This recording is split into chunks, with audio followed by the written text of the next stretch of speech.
Sir सुंदर film आप produce कर मुरबी मुरबी माने बैकबोन घर मुरबी जिते स्ट्रंग घर सत्य संस्कृत सर सुंदर सिनेमा गोटा मौलिक धरण सिनेमा कौन कहे सर? देखिए, मुरवी को लेके यही कहना है कि मुरवी कहानी है हर फैमिली की, not only Odia family but entire जो भी हमारा नेशनल वाइड में जितनी फैमिलीज़ हैं उन सब का कहानी मुरवी उसको रिप्रेजेंट करती है। तो दो मुरवी का कहानी है, दो मुरवी जिनका साइकोलॉजी अलग अलग है।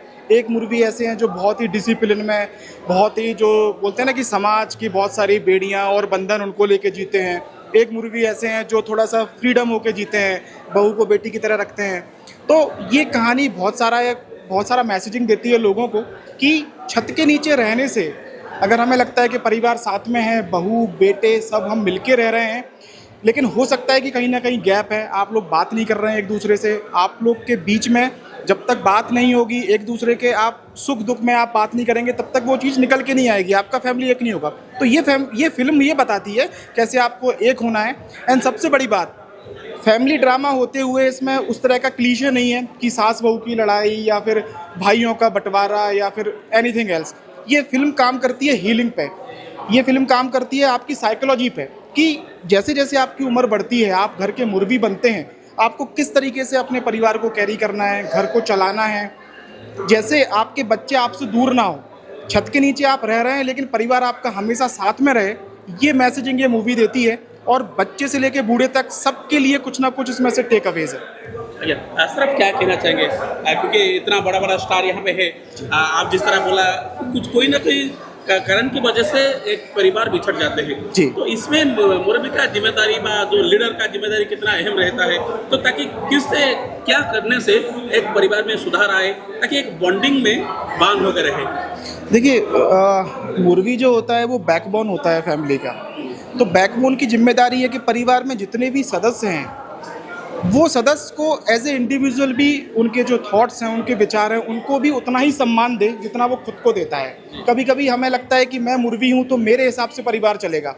उस चक्कर में क्या होता है, अगर उनकी वाइफ हैं या बहुएं हैं या और बच्चे हैं, अगर आप उनका मेंटलिटी नहीं समझ रहे हैं, क्योंकि होता क्या है कि जब तक बच्चे हैं आप उनको दबा लेते हो, लेकिन जैसे ही वो बड़े होते हैं सबका एक इंडिविजुअल थिंकिंग होता है, विचारधारा होती है। तो सबसे बड़ी बात यह है कि अगर आपको अच्छा मुरवी बनना है तो सबका मेंटलिटी को, सबके विचारों को उतना ही रिस्पेक्ट देना ज़रूरी है जितना आप खुद को देते हैं। सबके साथ बैठना ज़रूरी है। और एक चीज़ है कि डायलॉग, बात करने से ही समस्याओं का सॉल्यूशन होता है। केवल मैं अगर सोचूं कि बस भाई किचन में खाना बन गया और बहुएं बस खाना लेके अपने अपने कमरे में चली गई और कोई बातचीत नहीं है, कुछ नहीं है, तो उसमें रह तो साथ में रहें लेकिन एक बहुत बड़ा गैप है जो नज़र नहीं आता। तो वही है कि हमें साथ में लेने के लिए बातचीत करना बहुत जरूरी है। इतना बड़ा कदम आप उठा रहे हैं, आपको लग रहा है कि यहाँ पे आपको सक्सेस मिलेगी, सफलता मिलेगी, लग रहा है? देखिए, एज ए मेकर मेंटिस फिल्म का ये हमारा पहला फिल्म है। दमन हम लोगों ने किया था एज ए डायरेक्टर, और ये फिल्म मेंटिस फिल्म का एज ए पहला फिल्म है जिसमें इस फिल्म को हमने प्रोड्यूस किया है।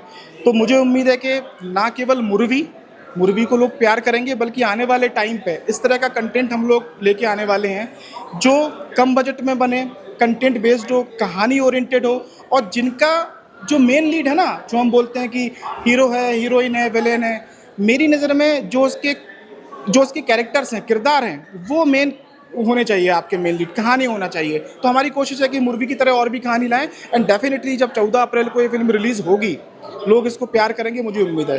ओके सर, पहला मूवी जो दमन था जी, वो नेशनल रिवॉर्ड मिला था आपको क्योंकि बाबूशान थे। आपको ऐसा नहीं लग रहा है यहाँ पे बाबूशान होता तो और भी बेहतर होता और भी नेशनल अवार्ड मिलता? तो बाबूशान को क्यों नहीं लाए सर इस फिल्म में? देखिए, क्या होता है कि हर फिल्म का एक जर्नी होता है और वो जर्नी स्टार्ट होता है राइटिंग से। जब हम कोई भी फिल्म लिखते हैं तभी डिसाइड हो जाता है कि उसका मेन लीड कौन होगा, उस कैरेक्टर के लिए बेस्ट सुटेबल फेस कौन होगा। मुरवी का कहानी ऐसा है जहाँ पे डिमांड करती है कि दो बड़े मुरवी जिनका एज 50 से 60 के बीच में ही होना है। तो ऐसी कंडीशन में ये कहानी के हिसाब से हम लोगों ने कास्टिंग की है। और मुझे लगता है कि जब एक बार आप कहानी देख रहे हैं, आप किसी भी फेस को नहीं ढूंढेंगे, जो इसके किरदार हैं आप उन्हीं को मतलब रियल मानेंगे और उसको आप प्यार करेंगे। ओके सर, अगर कोई 30-35 साल का जवान होता हीरो होते तो आप बाबूशान को लेते? मतलब आप बात कर रहे हैं दमन की या इसकी बात कर रहे हैं, मुर्वी की? अगर यहाँ पे होता, अगर इस कैरेक्टर में होगा, उनका बेटा कोई होता, बाबूसान को लेते क्या सर? देखिए, मैंने आपको वही बोला कि हर कैरेक्टर के हिसाब से हमने कास्टिंग किया है। अगर हमें लगता है कि बाबू इस कैरेक्टर के लिए फिट है, ऐसा कुछ इंपॉर्टेंट रोल है जहाँ पे बाबू का होना बहुत जरूरी है, उनके बिना ये नहीं चल सकता, तो डेफिनेटली हम बाबू को लेते। सर कैसा लग रहा है, इतना अच्छा रिस्पॉन्स मिल रहा है, बहुत सारे आस्था आकर किस किस का आदमी का रोते हुए नजर आ रहे हैं, तो फिर क्या कहना? मैं एक बात बताऊं, शुरू से जब मतलब मैं और देवी कोई फिल्म लिखते हैं या बनाने का सोचते हैं, हमारी एक कोशिश रहती है कि वो फिल्म को, फैमिली को हमें इनवाइट करना है। हमें कोई भी ऐसी फिल्म नहीं बनानी है जो मैं खुद की फैमिली के साथ बैठ के नहीं देख पा रहा हूँ। मतलब हम कोशिश करते हैं कि कोई भी उसमें ज़्यादा वायलेंस ना हो, वल्गरिटी ना हो। जो मैं खुद फैमिली के साथ नहीं देख सकता, वो मैं दूसरों के लिए कैसे बोल सकता हूँ। तो हमारी ये कोशिश है, मूवी को लेके जो अभी रिस्पॉन्स आ रहा है कि फैमिली उसको पसंद कर रही है। सबसे बड़ी बात, बच्चे से लेके बूढ़े तक सब इसको पसंद कर रहे हैं, सबके लिए कुछ ना कुछ मतलब इसमें टेक अवेज है। एंड मुझे लगता है कि इस तरह की कहानी की ही ज़रूरत है, हमें उस तरह की कहानी की ज़रूरत नहीं है जहाँ पे आप एक हीरो को, एक बड़े गैंगस्टर को दिखा रहे हो और वो सब मार काट कर रहा है और सब कर रहा है। See the thing is that कि आप सोसाइटी को आप क्या दे रहे हैं। मुझे लगता है कि एक ऐसा मीडियम है फिल्म मेकिंग का जो हमारे पास है, तो हमारी रिस्पॉन्सिबिलिटी है कि हम ऐसी कहानियाँ दें जहाँ से एंटरटेनमेंट के साथ साथ कुछ मैसेजिंग भी हो। तो मुझे लगता है मूवी उसमें सक्सेसफुल होगी।